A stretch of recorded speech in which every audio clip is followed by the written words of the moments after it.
But one thing that you missed out on was the Isle of Man, first time it's ever been cancelled. Yeah. We live in the cancel culture now, where you worried something like Isle of Man could just get cancelled full time, because we're living in that sort of world now where like it is quite a dangerous race and there's a lot of talk about it at the moment. It's been a dangerous race for over 100 years, you know, it's still going. I don't know. It's the Isle of Man is its own separate sort of government, isn't it? I guess than us over here, and it's a massive money thing for them. And people, you don't have to do it. It's not part of a world championship or even a British championship. It's a one-off event, but like the Grand National, I guess, of horse racing, for comparing to things really, which is dangerous. And you know, but the rewards of winning it are special, really. You know, and the lads are making some decent money, and by going for that 2 weeks now, it's. You know, with the TV coverage, the way it's brought it to, you know, into your living room now compared to back in my day, was you couldn't really do it then. No. You had a helicopter, you couldn't do it at all, but now with the cameras on everywhere. So I don't see it go anywhere. I think it's staying around for a lot, certainly as long as I'm going to be anyway. How long does it take to 3 or 4 years. the course? Because to me, Paul, people like that who are just watching it on them cameras on the bikes, it just looks so dangerous, doesn't it? How long before you start letting go on it? Because obviously you'll do a few laps first and then... Yeah, but you may even make mistakes and run wide and think, oh, God, looky there, you know. So you're kind of going quick, even though you kind of learned it, you know what I mean? And some will learn it quicker than others. I think it took me a good 3 or 4 years, to be honest. Yeah, the TT, it was in 86. I won it in 89. I'd done the Manx before, and it was the year I won, and the race I won, I beat Steve Islop, who was the fastest guy around at the time, and probably the second fastest guy around at the time was Dave Leach. And I set off with Dave Leach. We were number 7, number 8, I was number 8. And there was a last year set off together in pairs. Now it's every 10 seconds on your own. And I thought if I can just, and he was on them kind of bikes, he was the best guy really, was Dave Leach, to be honest, on the big 1000cc production bikes, you know. And if I stay with him, I'll be all right, you know what I mean? And I got away in front of him, and then he come past fairly straight away. And I remember, you know, hanging on to him. I can't remember a lot about the race now until the last lap. I think we all pitted differently. I nearly ran out of fuel because I tried to do 2 laps, was it? I just about made 2 laps on the full tank. I think Steve Islop stopped 3 times. I stopped twice. Maybe David Leach stopped once then. Anyway, so I start the last lap and we end up together, but Steve Islop's number 6. So he's 10 seconds in. We're 10 seconds up on him. So he comes flying past pretty much around Union Mills area. And I was trying to hang on to these two, and I did hang on to them. And I learned the circuit in this, how to win on the circuit. I'd learned the circuit probably a year or 2 before, but I'd learned how to win on it and how to, you know, the aggression and the speed and where I had to be faster than I had been in previous years, you know. So I'm clinging on to these two thinking, you know, I can't believe how fast they're going, you know what I mean? I'm like, where I were like, maybe rolling off the throttle, I was getting like sucked along with them, you know, places like top of the Garran through Kirk Michael, Rencullen, and all the run down to Barloff and all that fast section.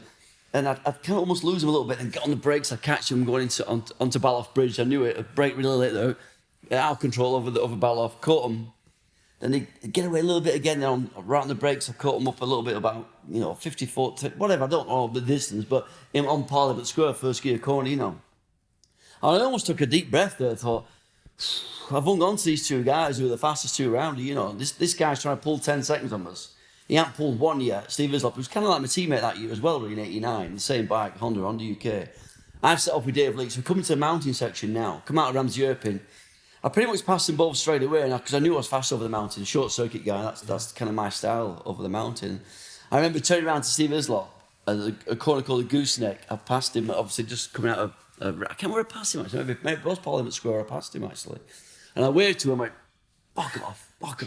In my head, I'm shouting that, I'm thinking he's probably... How fast are you going? Well, as I've come, it's not very fast, isn't the gooseneck? Probably about 60, 70 miles I've come out. I'm going, and I'm kind of waving to him, kind of saying, shouting in my head, fuck off you now. Meaning, this is not your race anymore. Because you've got to pull 10 seconds. And he's been so fast, and I've been clung on to these 2 guys who are so fast on these production-based bikes, all the way to the mountain. He ain't going to pull 10 seconds now. No. The game over. And he knew. I said, Steve, after, I said, did you know what I meant? He said, yeah, I knew exactly what you meant. It's between you 2 now. You set off together. Who gets off the line first wins the TT, you know, the 750 production race. So I passed Dave. I led over the mountain, flying. I thought, I must have got away from these two guys now, you know. And on the run down from Brandish, on the run down to Hillborough, it's about 2 or 3 miles to go. Flat out, down to Hillborough in about 5th gear or whatever it is. And he come alongside me, and I let go of the brakes, like flying around the Hillborough. I think it's called Crocknavori signpost. I was absolutely riding like a maniac, just desperate to beat him over the line. Because I think he was yamming a little bit faster on top speed as well. So I'm thinking, I've got to win. I've got to win. I went into Governor's Bridge on the brakes.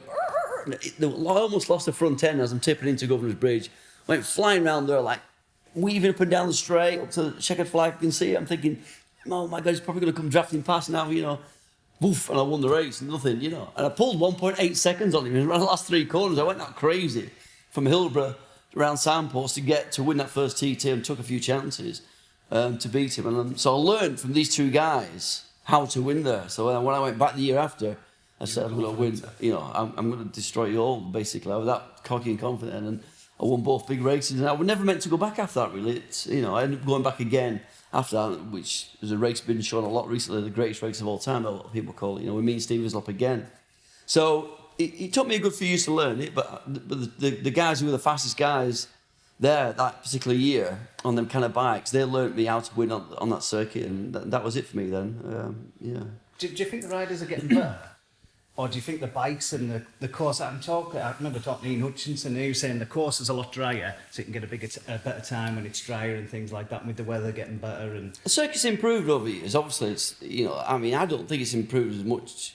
It seems fairly similar than when I raced. There's one corner in particular that's probably 4th or 5th gear corner now, was 2nd gear corner back in my day, I think. Maybe one other one, I don't know. But I don't think the riders are any better. No, definitely not. I think that there's become more of a road circuit specialist now. Was in my day, I was probably the last guy. Well, I was the last guy that could win the TT and go and win a World Superbike race the same year. You're never going to see that again. The top short circuit guys stay on the short circuits. They won't come to the race on the roads. Quite a good short circuit guy now has done that in Peter Hickman. Quite a good short circuit guy. He's up. He can win a British Championship race. Well, he's there or thereabouts in top 4 or 5, and he's thought, you know what, I want to go to TT, and he's come over. And once you learn the circuit, a top short circuit guy will always beat these guys on the road circuits, because it's a cruel way of saying it, man. They'll almost kind of, I hate to say it, it's like almost like a failed short circuit race to end up doing the TT, because you haven't made it on a short circuit, which is the hardest place to make it. You know what I mean? The level is so high, the talent, the competition. You know what I mean?